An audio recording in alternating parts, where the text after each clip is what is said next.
Hello दोस्तों, कल हमने पढ़ा था विग्रहराज चतुर्थ। विग्रहराज चतुर्थ में सारा कुछ पढ़ा था कि दशरथ शर्मा ने कहा था सोमकाल थोड़ा बहुत देख लेते हैं, जब याद आ जाए थोड़ा बहुत। और इसमें एक पाठशाला का निर्माण सरस्वती कंठावरण और कुतुबुद्दीन जब आया था मस्जिद तोड़ी और फिर 3 पंजाब सा 2.5 दिन का उत्सव और फिर धर्म गोस्वामी इसका जैन विद्वान था और एकादशी के कल हमने पूरी ये बात चर्चा कर ली थी और हर की पुस्तक लिखी थी और किरात अर्जुनीय। और आज हम पढ़ेंगे इसमें विग्रहराज चतुर्थ ने इसने और क्या किया। इसने क्या था, एक बीसलपुर नगर की स्थापना की थी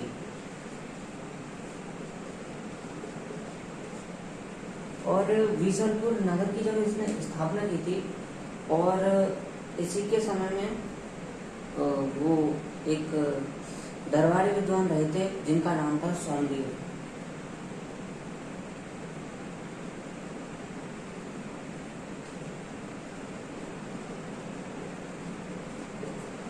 जिनका क्या नाम था, और हाँ, बीसलपुर नगर की स्थापना की थी और यहाँ पर 2 चीजों का इसने निर्माण करवाया था। एक था तालाब का निर्माण करवाया था और एक मैंने आपको बताया चौहान है वो भगवान शिव के बहुत बड़े भक्त हैं, तो इसने शिव मंदिर का भी निर्माण करवाया था। तो दरबारी विद्वान सोमदेव, और सोमदेव ने एक पुस्तक लिखी थी जिसका नाम है ललित विग्रहराज।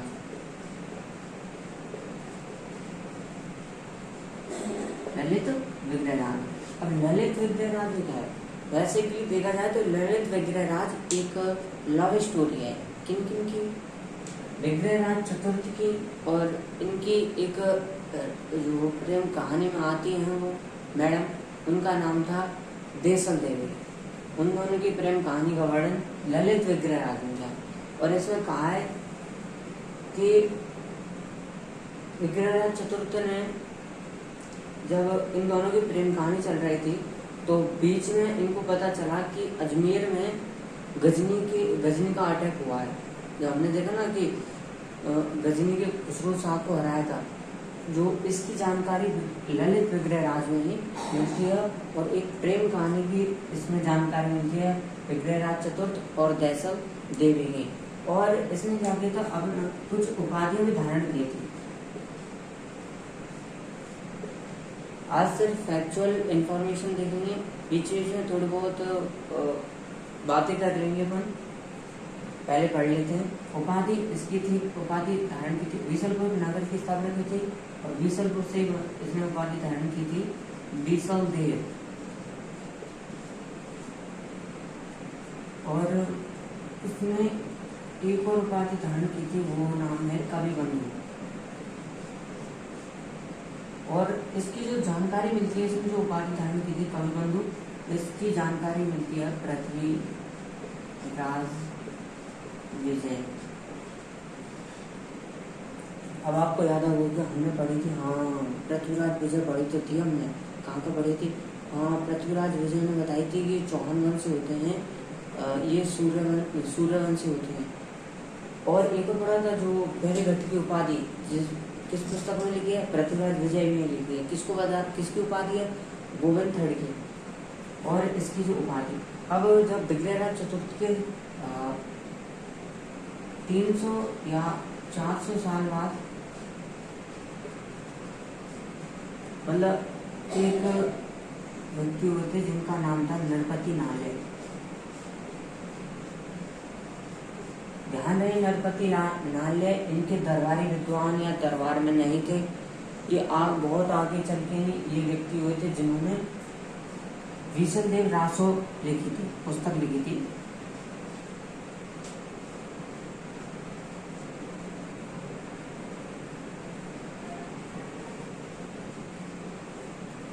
देखो बीसलपुर नगर, विशलदेव उपाधि, विशलदेव रासो इसकी पुस्तक। और रासो का मतलब ही मैंने पहले बताया था, पुस्तक, बुक होता है। और अगर इसको देखें, जो विशलदेव रासो होती है ये गौड़वाड़ी भाषा में लिखी हुई है। गौड़ मारवाड़ी भाषा में। और एक गौड़वाड़ी भाषा उपबोली है, किस चीज की? मारवाड़ की उपबोली, मारवाड़ की उपबोली है गौड़वाड़ी भाषा। और कहाँ बोली जाती है? ये बोली जाती है जो पाली में एक जगह पड़ती है बाली, और जालौर में एक जगह पड़ती है आलौर, वहीं पर उसी के बीच में ये गौड़वाड़ी भाषा बोली जाती है। और फिर हाँ, इसके बारे में इतनी इन्फॉर्मेशन है। फिर आगे हम पढ़ेंगे अपर गंगे। और मैंने कल आपको एक चार्ट भी बताया था जिसमें आपको पता चल जाएगा कि आगे कौन सा राजा आने वाला है, क्योंकि इतनी जल्दी हुए तो आपको सिक्के से पता चल जाएगा। मैंने चार्ट में बताया था। सबसे पहले आया जगदीप को हटा के आया था पृथ्वीराज चतुर्थ के बाद आया था अपर गंगे, और अपर गंगे को हटाया था जगदीप के बेटे पृथ्वीराज सेकंड को। पृथ्वीराज सेकंड ने अपर गंगे को हटाया था। और फिर हमने देखा था कांचन देवी। इसलिए अगर आपको याद नहीं आ रहा है तो दोबारा उस वीडियो को देख लो, पिछले वाली वीडियो को, उसमें मैंने चार्ट बता के आपको बताया। और कांचन देवी की जो अंडराज की पत्नी थी, और उसमें उसका जो बेटा था सोमेश्वर, फिर अगला वो राजा हुआ था। अब हमने विग्रहराज चतुर्थ पढ़ लिया है। अब इसके बाद में कौन सा राजा आएगा उस चार्ट के हिसाब से अगर आप दिमाग लगाओ तो अपर गंगे। अपर गंगे में हमको ज़्यादा कुछ नहीं बोलना है, हमको पहले से ही पता है कि जो अपर गंगे है वो विग्रहराज चतुर्थ का बेटा है, ठीक। और सेकंड बात ये है कि किसने हटाया था अपर गंगे को, अगर उस चार्ट के हिसाब से आपको ध्यान आ रहा हो, पृथ्वीराज सेकंड, उसने इसका बस खत्म। अगले राजा की बात करें, वो आता पृथ्वीराज सेकंड। और पृथ्वीराज सेकंड में क्या हुआ,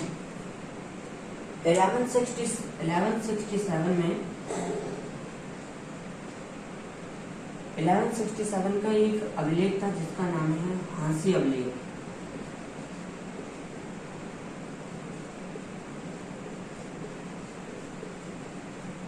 हांसी अभिलेख, इसमें क्या होता है कि इसने हांसी का प्रति हमने अभिलेख भी देखा था, हांसी अभिलेख याद आ रहा हो तो आपको, जो कि चौहान को क्या बताता है, चंद्रवंशी बताता है। और हांसी का पड़ता है हरियाणा में पड़ता है। तो हांसी अभिलेख में यह बताया गया है, जो कि 1167 का है, कि 1167 के हांसी अभिलेख में हांसी में मतलब यहाँ पर मतलब हांसी में एक किले का निर्माण करवाता है, और वहां पर अपने मामा गोहिल किल्लाड़ को सौंप देता है, हाँ नियुक्ति कर देता है कि आप संभालो इसको, इस किले को। मामा की नियुक्ति करता है। मामा का क्या नाम था? गोहिल किल्लाड़।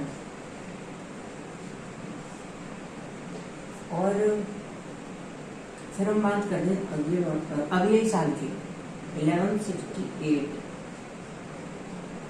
1168 में इसकी एक रानी थी, जो कि पहले तो उसको जिसका नाम था सुहाग देवी, लेकिन वो किसी वजह से किसी कारणवश उसको सुहानी बंद हो गई। बाद में वो कहीं चली गई और वहीं पर रहने लगी। तो लोगों ने कहा कि यार उसकी रानी तुमने देखा है क्या? हाँ वो रूठ के चली गई थी, हाँ वो उधर ही रहती है। तो ऐसी रूठ के चली गई थी, रूठ के ऐसे ही उसका नाम पड़ गया रूठी रानी। एक्चुअली उसका नाम नहीं है रूठी रानी, हमने बना दिया उसका रूठी रानी। तो वहीं पर एक मंदिर भी बना है उसका, रूठी रानी मंदिर। पॉज कर लें, और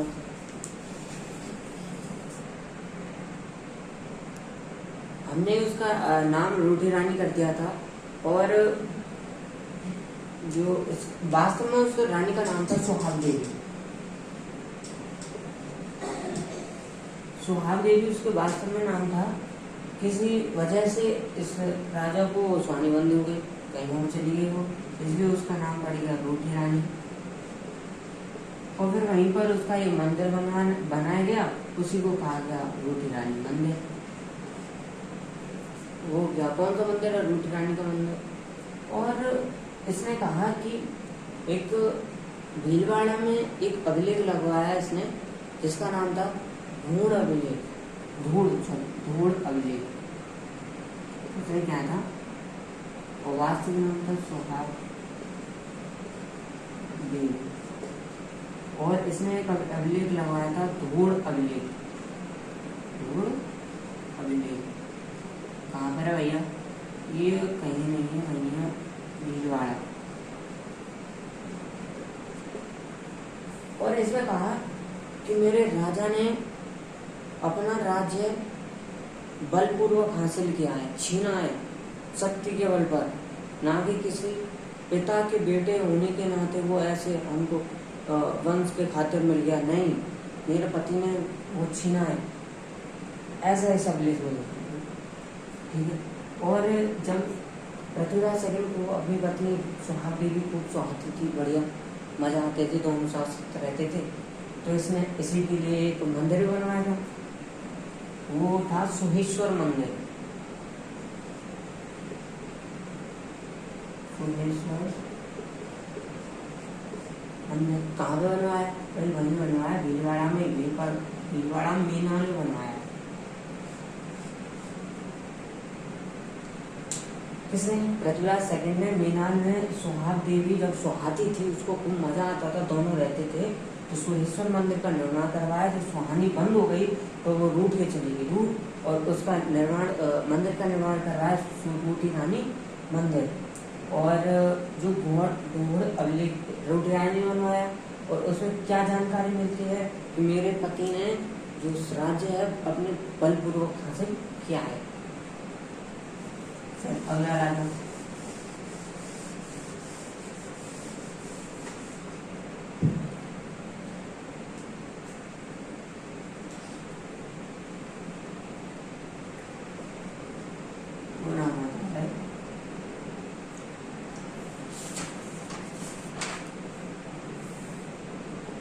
सोमेश्वर।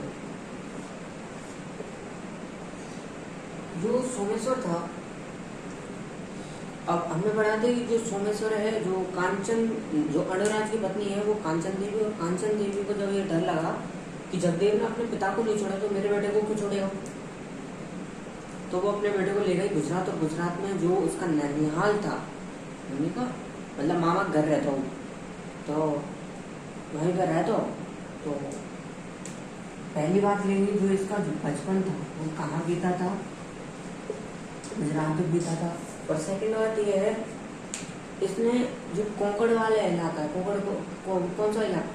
जो महाराष्ट्र और गोवा जो तट वाले इलाका है, उसको कहते थे कोंकण।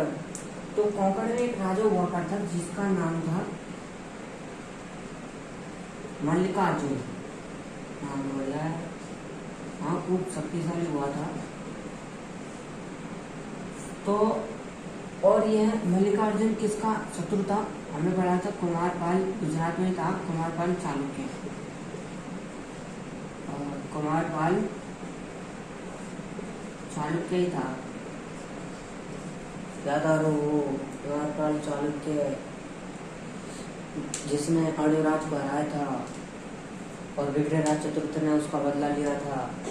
और तो कुमारपाल चालुक्य ने क्या कहा कि मल्लिकार्जुन मेरा शत्रु है, और तुम्हें हम सेनापति बनाकर भेजते हैं, और तुम मल्लिकार्जुन को हराओ।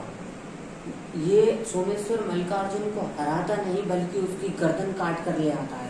तो ये सोमेश्वर वहाँ पर जब गुजरात में बहुत फेमस हुआ कि हमारा भांजा, हमारा भांजा, हमारा भांजा, हमारा भांजा जैसा कोई नहीं है, ऐसा खूब फेमस हो रहा था वहाँ। तो जब खूब फेमस हो रहा था, तो चेदी के एक राजा थे जिसका नाम था अचल राज कलचुरी। अब चेदी वाला कौन सा? जो एमपी में जबलपुर के आसपास का क्षेत्र, उसी को कहते थे चेदी। और आपने महाभारत अगर देखी हो तो महाभारत में जो शिशुपाल है, वो शिशुपाल जब भगवान श्री कृष्ण को गालियां देता है, बार बार गालियां देता है, 100 गाली हो जाती है, जब सुदर्शन चक्र निकालते हैं और उसको मार देते हैं, तो शिशुपाल है। तो उसमें आता है कि शिशुपाल चेदी का राजा है। तो महाभारत देखो तो चेदी का राजा शिशुपाल ऐसे, और जो चेदी का राजा आगे बढ़ रहे अचल राज कलचुगी, उसने कहा कि गुजरात में सोमेश्वर बहुत प्रसिद्ध है, उसी से अपनी बेटी का विवाह कर देते हैं। तो इसने क्या किया, उसकी बेटी का नाम था कलपुरी देवी। तो सोमेश्वर की क्या होगी, रानी, किसकी रानी का नाम होता कलपुरी, बड़ी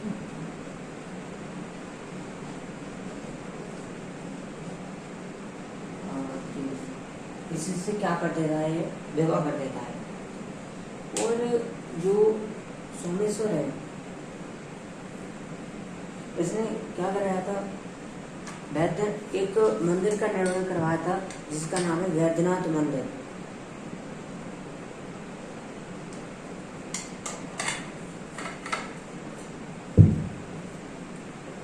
वैद्यनाथ मंदिर का नाम, वास्तव में अगर वैद्यनाथ मंदिर देखते हैं, भगवान शिव का मंदिर है। और तो उसने सोचा यार भगवान शिव अकेले क्या करेंगे, अथाई करने के लिए थोड़े बहुत तो कुछ चाहिए ना। और वैसे भी देखें तो भगवान ये ब्रह्मा विष्णु महेश सहस्त्राब्दी तो आते हैं, तो उसने क्या किया, मेन जो मंदिर है वो है भगवान शिव का, और छोटे उसके आसपास बनवा दी उसने ब्रह्मा और विष्णु के भी मंदिर बना दी, थोड़ा बहुत हाँ मर्डर गश्ते करते रहेंगे तीनों। वैद्यनाथ मंदिर का निर्माण करवाया गया, वैद्यनाथ। और हम जब इतनी देर से पढ़ा है विजौलिया अभिलेख, तो विजौलिया अभिलेख है वो इसी के शासन काल में बनवाया था। किसके शासन काल में, सोमेश्वर के शासन काल में विजौलिया अभिलेख बनवाया था। और विजौलिया अभिलेख में कहा है कि इसने पार्श्वनाथ मंदिर को एक गांव भेंट में दिया था जिसका नाम था रेवड़ा गांव।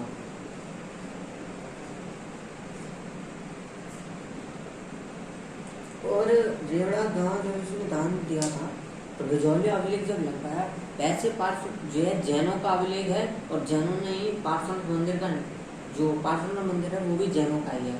लेकिन अगर आप इसको पढ़ोगे तो इसमें ज्यादातर चौहान वंश की प्रशंसा मिलेंगी। क्यों, क्योंकि हमने अभी देखा कि सोमेश्वर ने विजौलिया को पार्श्वनाथ मंदिर को, विजौलिया अभिलेख में लिखा है पार्श्वनाथ मंदिर को रेवड़ा गांव दान में दिया, और विजौलिया अभिलेख में ही लिखा है कि भस्कोत्तरे ब्राह्मण थे, और विजौलिया अभिलेख में लिखा है विग्रहराज चतुर्थ ने पार्श्वनाथ मंदिर को स्वर्ण कलश भेंट किया, और विजौलिया अभिलेख में लिखा है जो अणुराज था उसने कतर का जो जैन संप्रदाय था उसको क्या भूमि अनुदान दिया था। मतलब है जैनों का मंदिर, अभिलेख जैनों का, लेकिन जो प्रशंसा है वो चौहानों की। क्यों भाई, एक तो वो सुना होगा कि रुपया तेरी तीखी धार, कट गए मुंशी थानेदार, मतलब रुपयों का ही पावर होता है। तो जब इतनी सारी चीज दे दी तो प्रशंसा तो बनती है।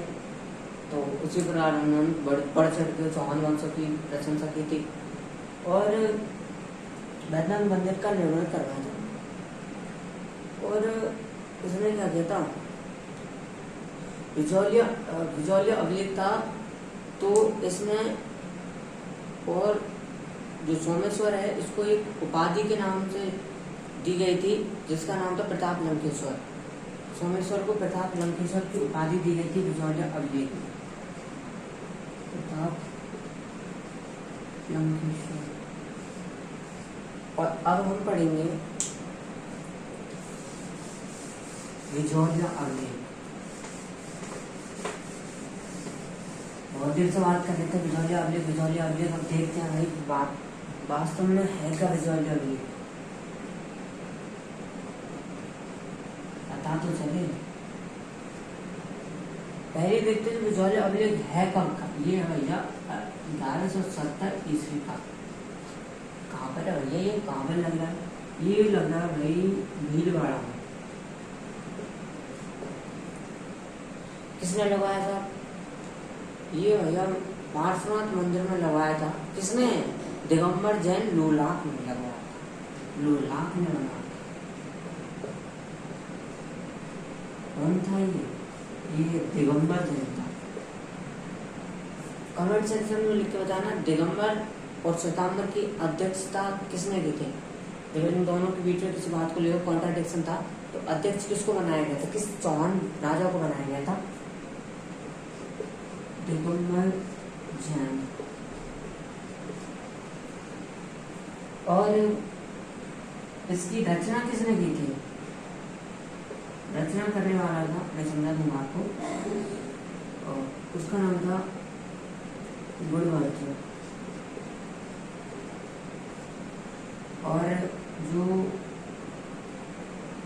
लेखक है उसका नाम था केशव। और जो उत्कीर्णक है, उत्कीर्णक, वो है गोविंद। अब कैसे रचना मतलब, जैसे मैं आपको बोल रहा हूँ और आप साथ साथ नोट से बना रहे हो, तो मैं बोल रहा हूँ, मैं हो गया रचनाकार, और आप लिख रहे हो, मेरे नोट्स बना रहे हो, तो वो हो गया लेखक आप मतलब। और उत्कीर्ण, जो आपने लिखा है और आप कहो कि किसी से इसको, आप अपने भाई से कहो इसको दीवार पे तारों से तार ले और इसको खोद खोद के लिख दे, तो वो हो जाएगा उत्कीर्ण। इसको ऐसे भी समझ सकते हैं, जब जो महाभारत लिखी गई थी, जो किसने लिखी थी? वेदव्यास ने। जब किसको उसके रचनाकार कौन थे, मतलब जिसने लिखवाई थी वो थे वेदव्यास। और लेखक कौन था जिसने लिखी थी?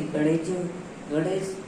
भगवान गणेश को इसलिए रखा क्योंकि उनकी राइटिंग बहुत अच्छी है। इसलिए ये भी कहा जाता है कि अगर आप अपनी राइटिंग को सुधारना चाहते हैं तो आप जो बुधवार का उसको व्रत रखिए और भगवान गणेश जी की पूजा करिए, जिससे वो आपकी राइटिंग है वो सुधरवा देंगे।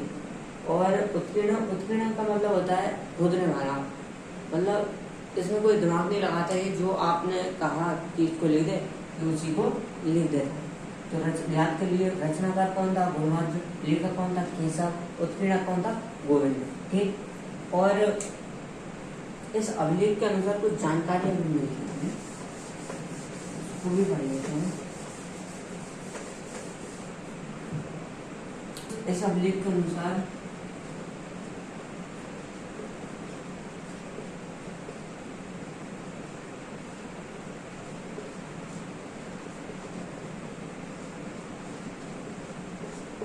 कुछ जानकारी सब पता है आपको, सब पता। अगर आपने मेरी शुरू से लेकर एंड तक वीडियो देखी हो तो सारे कुछ मैंने पढ़ाया है, जिसमें लिखा है हमने कि फर्स्ट इंफॉर्मेशन मिलती है कि जो बिजौलिया अभिलेख है उसने चौहान वंश को क्या बताया? वसुगोत्रीय ब्राह्मण। और बिजौलिया अभिलेख में सावर जी का जन्म निर्माण कराया था, किसने करवाया था? चौहान। क्या नाम था? वासुदेव। और बिजौलिया अभिलेख में सारा कुछ पढ़ा था हमने, बस मैं आपको बता रहा हूँ दोबारा। और बिजौलिया अभिलेख जो विग्रहराज चतुर्थ ने पार्श्वनाथ मंदिर को स्वर्ण कलश भेंट किया था, वो भी पढ़ रहा है। और बिजौलिया अभिलेख में अभी हमने पढ़ा था, सोमेश्वर ने कहा जो उसको रेड़ा गाँव दान में दिया था, हाँ वो भी पढ़ रखा है। ये और कुछ नहीं, ये जो मैंने बताया था वो बुलेट पॉइंट्स। और एक बुलेट पॉइंट्स है एक्स्ट्रा, जिसमें इसमें शैव का मतलब होता है शिव भगवान जी। और जैन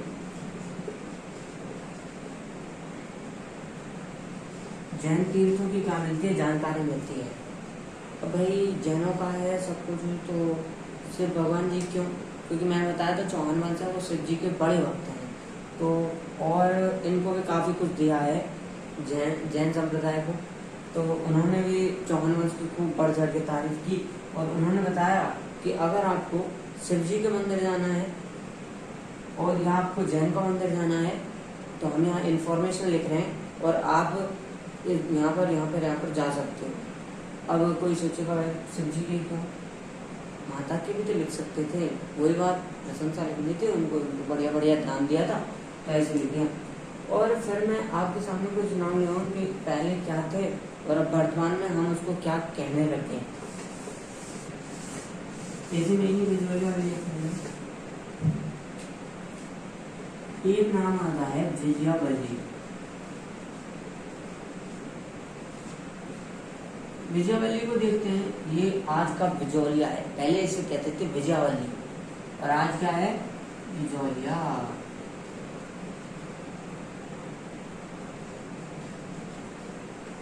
और ऐसे ही एक नाम आता है, हमने कहा था कि वासुदेव ने सावर झील की निर्माण किया था। और सावर को पहले क्या कहते थे? तो उसको कहते हैं शाकंभरी। तो आजकल हम क्या कहने लग गए इसको? सांभर। एक नाम आता है नड्डुल।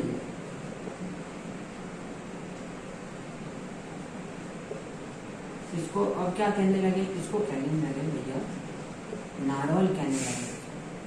और एक नाम आता है जावालीपुर। हम आगे पढ़ेंगे कि जावालीपुर है वो जावाली ऋषि का कारण पढ़ा है, तो आगे पढ़ेंगे। तो जहाँ आगे जो वर्तमान में हमें से कहते हैं जालौर। और एक नाम आता है जो अहि छत्रपुर, ये तो हमने पढ़ा है।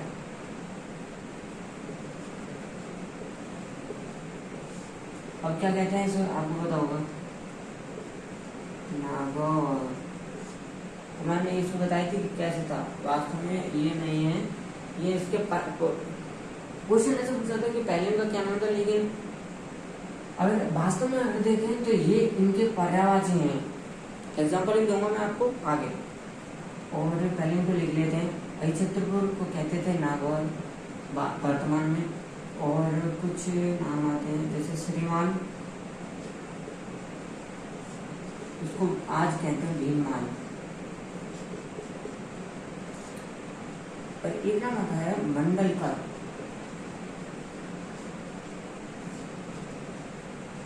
जिसको आज कहने लगे हैं हम मंडलकर।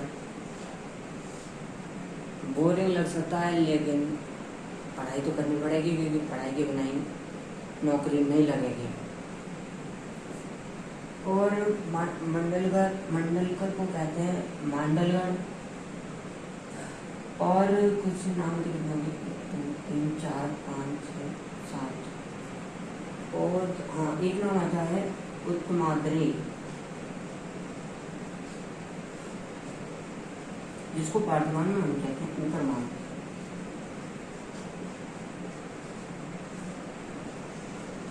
और एक और नाम है भाई, हाँ उसका नाम है नाग।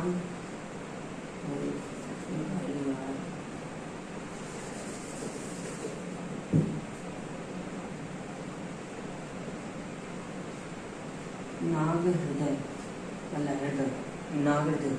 और इसका अगर बात आज देखें तो वो हो गया है नागदा। कि विजयवाली को पहले क्या कहते थे? पहले मतलब विजयवाली और फिर विजयवाली और फिर शाकंभरी का था, नड्डुल का नागौर, जावालीपुर का जालौर, अहिछत्रपुर का नागौर, श्रीमान का भीममाल, मंडलपुर का मंडलकर, उत्तमाद्री को ऊपरमाल और नागौर का था। और फिर अगर हमें एग्जाम्पल देकर बताता हूँ कि एक दूसरे के पर्यायवाची हैं, ना कि ऐसे पुराने नाम।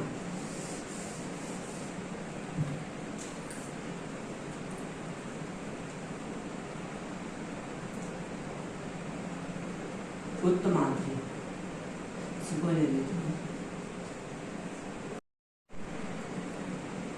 हाँ, तो हम पढ़ रहे हैं उत्तमाद्री। और मैं एग्जाम्पल के तौर पर आपको समझाता हूँ। अगर उत्तमाद्री का हमने देखा था ऊपरमाल, जो कि वर्तमान में हम बोलते हैं ऊपरमाल। उत्तमाद्री का अगर मैं अलग अलग करूँ तो एक नाम आता है उत्तम और एक नाम आता है आद्रे। और इसमें से लूँ तो वो ऊपर, और इसमें आता है माल। उत्तम का अगर अर्थ देखें अपन, वो होता है ऊंचा, श्रेष्ठ और ऊपर, ऐसा। तो उत्तम का मतलब हो गया ऊपर, और अद्री का मतलब होता है पहाड़। जैसे अपन देखते हैं ना कर्नाटक में वहाँ पर सह्याद्री, उसी आधार पर रेंज, पहाड़, वो अद्री। और माल का अर्थ भी देखें तो वो भी होता है पहाड़। यानी उत्तम अद्री और ऊपरमाल हैं एक दूसरे के सिनोनिम्स। और इसी अभिलेख में एक और नाम आता है, वो आता है उत्तम शिखर। उत्तम शिखर। और इसका मीनिंग अगर आप देखें तो उत्तम मतलब ऊपर और शिखर मतलब वही अद्री का माल। पहाड़, रेंज। तो ये कोई ऐसे पुराने नाम नहीं है कि हमारे वाले पे खूब पर्यायवाची आते हैं, अगर 2-4 और पर्यायवाची आते तो उनको मैं लिख देता। तो विचौली अभिलेख में ही हम एक और अभिलेख पढ़ते हैं, वो नाम आता है प्रशासनिक अभिलेख। कौन सा नाम आता है सर? वो नाम आता है प्रशासनिक अभिलेख। वैसे क्या बताया गया है? प्रशासनिक अभिलेख में बताया कि प्रशासन का विभाजन कैसे है। प्रशासनिक विभाजन कैसे किया गया है? पहले इसने रखा है ऊपर हम भी जानते हैं देश होता है, फिर उसके नीचे होता है पत्तन, फिर उसके नीचे होता है कोट, ऐसा नाम है, फिर उसके नीचे होता है पल्ली, वो वाली पल्ली नहीं जो आप समझते हो, और फिर उसके नीचे होता है ग्राम। ये जस्ट ऐसे है जैसे आज आप देखो हमारा भारत देश में फिर राज्यों में अलग अलग विभाजन, राज्य में फिर जिले में फिर तहसील, और तहसील में फिर ग्राम। उसी के हिसाब से ये देश के नीचे राज्य मतलब पत्तन, फिर उसके नीचे आता है जिले, और फिर उसके नीचे आता है तहसील पल्ली, फिर उसके नीचे आता है ग्राम। और इसमें आपको मैं बताऊं जो है पत्तन है, पत्तन के जैसे कुछ आपने नाम सुने होंगे जैसे विशाखापत्तन या मसूलीपत्तन, और अगर और कुछ ऐसे नाम है जैसे किरोड़ीपाटन। पट्टन ही बाद में हमने अशुद्ध रूप में कर दिया पाटन, लेकिन वास्तविक रूप में है पत्तन। तो जो किरोड़ीपाटन है वो गलत है, पाटन नहीं वो पत्तन होना चाहिए था, लेकिन अपन कहते हैं कर दिया अपने गलत। और फिर अगले राज्य की अगर अपन बात करते हैं, इजोली अभिलेख हो गया खत्म।